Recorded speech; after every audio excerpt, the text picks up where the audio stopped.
Corso Galileo Ferraris, a pochi passi dal Museo Pietro Milca, lavori in corso per l'ampliamento e la sistemazione del parcheggio automobilistico, così recitano i cartelli, però durante gli scavi di questo cantiere sono emersi dei resti archeologici e c'è chi si preoccupa del futuro di questi resti, di che cosa succederà. C'è il rischio che vengano semplicemente demoliti per far spazio alle nuove strutture. Il 2 giugno un presidio promosso da Giuntura Piemontesa per controllare quello che sta succedendo e soprattutto per sensibilizzare i torinesi, chi vorrà partecipare, all'importanza di preservare il nostro patrimonio culturale. Che cos'è che vi preoccupa?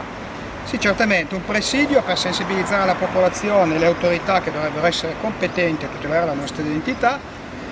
perché si sono ritrovati degli importanti resti della cittadella di Torino durante i lavori del parcheggio di Corso Galileo Ferraris e abbiamo la fondata paura che il Comune voglia procedere col solito colpo di mano, come ha fatto già in passato con la Diatto, con i resti in piazza San Carlo, con gli alberi di Porta Nuova che sono stati tagliati a mezzanotte dopo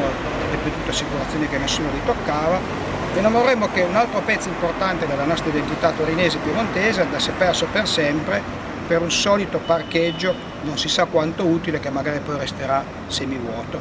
Che cos'è stato trovato qui sotto? Sono stati trovati dei resti del Rivellino di San Valide, una galleria che comincia il pastis, probabilmente una parte di una polveriera. Comunque sono dei resti che meritano un'attenzione e una valorizzazione, non sicuramente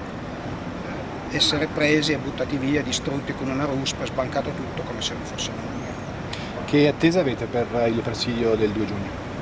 Ci vediamo domani mattina ai giardini di